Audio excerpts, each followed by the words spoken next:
information or requests for audio files of previous shows, go to www.bobharden.com.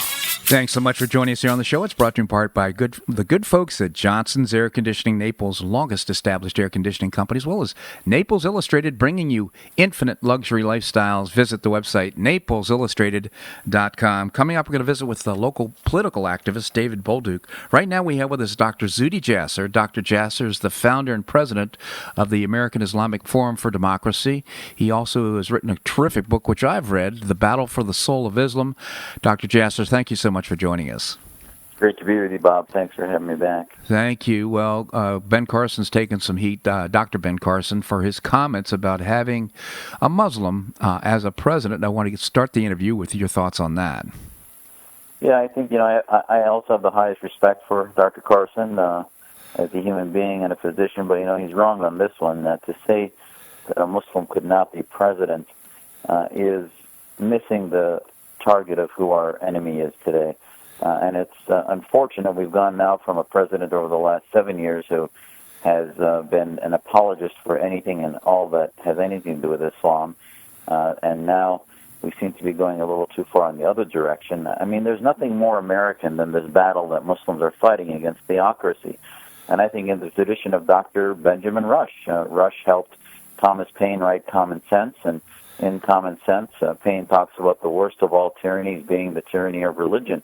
And this was a Christian writing it about theocracy in Europe. And ultimately, Muslims are going through that same battle. So I hope a candidate for president who not only should be learning about what the threat is, but teaching the rest of America, can thread the needle between saying that we're really, he's right in the far that, and as far as Islamists could never be president because they can't be loyal to a U.S. Constitution like the groups like the Muslim Brotherhood or other political movements mass movements of Muslims around the world. But remember, millions of Egyptians came to the streets against the Brotherhood. Right. Millions of Tunisians ousted the Islamist party in Tunisia just 8 months ago. So there are many Muslims and patriotic American Muslims like our organization and other allies. So I would ask him to meet with reform-minded Muslims and hopefully revise and amend his comments that he made yesterday, because otherwise he's declaring that a quarter of the world's population cannot go through what the West went through against theocracy.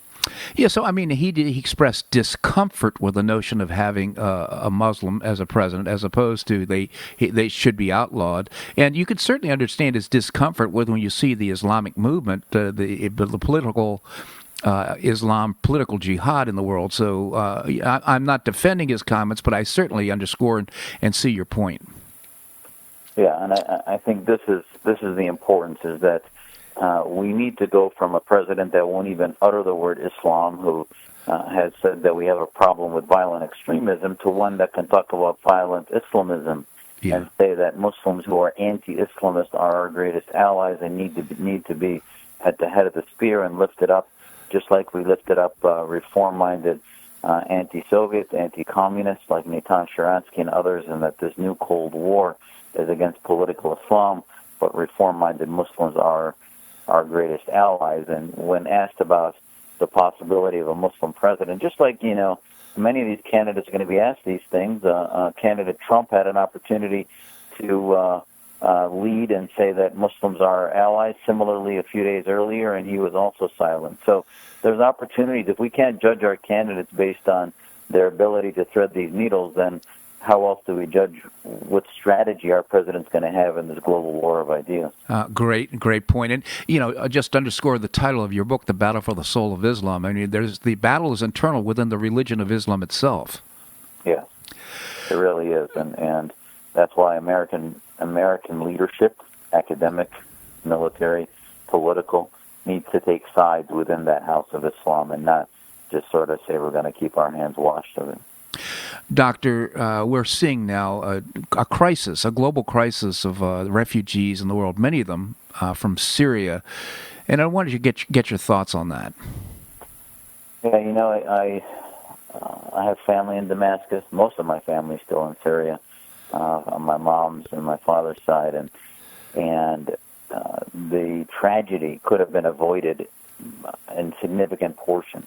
Syrian revolution started not as the president, I think, had the temerity to dismiss them as pharmacists and architects and construction workers, and that we couldn't help them because they weren't a trained militia, which is absurd. Again, for American president we're living in a country that was founded by laity, not by soldiers or militias that fought against theocracy, and yet in Syria, if we had, all they needed was a no-fly zone, all they needed was areas that the Assad regime wasn't able to decimate and exact a genocide.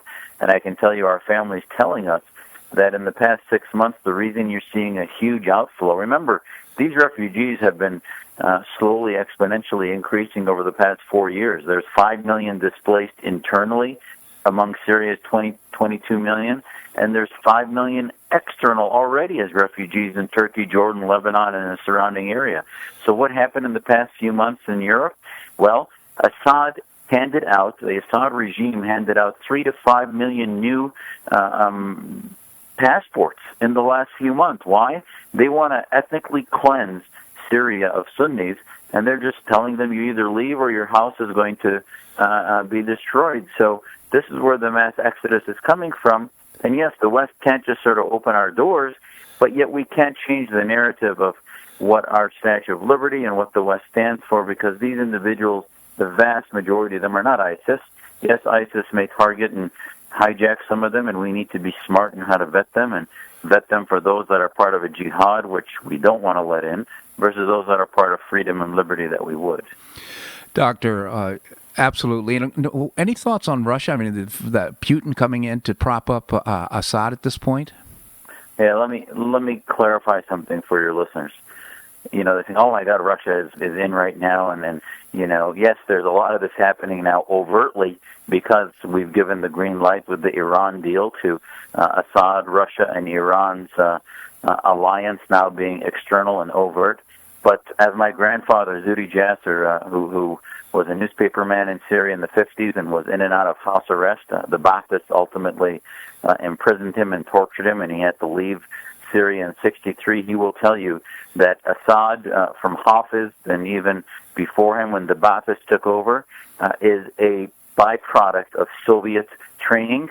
The military, the Ba'athist military's population control that they're using even to today is a Soviet-style type population control and torture and intelligence operations. So Syria has for long been the foothold of the Soviets and now the Russians in the Middle East. And they will never let that go. And Assad Bashar, the son, is their man. And now they're just more overt about it. And the Iran deal has done more now that we see them salivating over loosening $150 billion. Russia's been printing money for the Assad regime that couldn't do it with the revolution happening. And they've been handing them arms. And even now they're sending them troops and building up fortifying bases and helping them construct areas so that as the Sunnis move out, they can really solidify that control so that when the Shia crescent spreads from Iran to Iraq to Syria, that hegemony of Shia Islamism will be part of the Russian influence operation in the Middle East. Dr. Zuhdi Jasser, again, the author for The Battle of the Soul of Islam. I encourage our listeners to read the book. It is a especially personal book, I must say. You're so transparent in the way you describe your own faith doctrine. I appreciated that so much. I learned so much by reading, again, The Battle for the Soul of Islam. Also, The Third Jihad. Just go to YouTube, and Dr. Jasser narrated The Third Jihad. It is shocking. Doctor, always a pleasure to get your commentary here on the show. Thanks so much for joining us. Anytime. Thanks, Bob, for all you do. Appreciate it. My pleasure, Doctor. Thank you. And, of course, he's in Phoenix, Arizona. He told me off air that he'd just gotten off air with Fox News. And, folks, it's 4:40 in the morning in Phoenix, Arizona. We talk about a man that's dedicated to the cause, the separation of mosque and state. And, again, the website, check it out, the American Islamic Forum for Democracy. All right, coming up, David Bolduc will be with us. He's a local political activist, very active in the Collier County school system, what's going on as a concerned parent. That and more right here on The Bob Harden Show on the Bob Harden Broadcasting Network. Stay tuned for more of The Bob Harden Show here on the Bob Harden Broadcasting Network.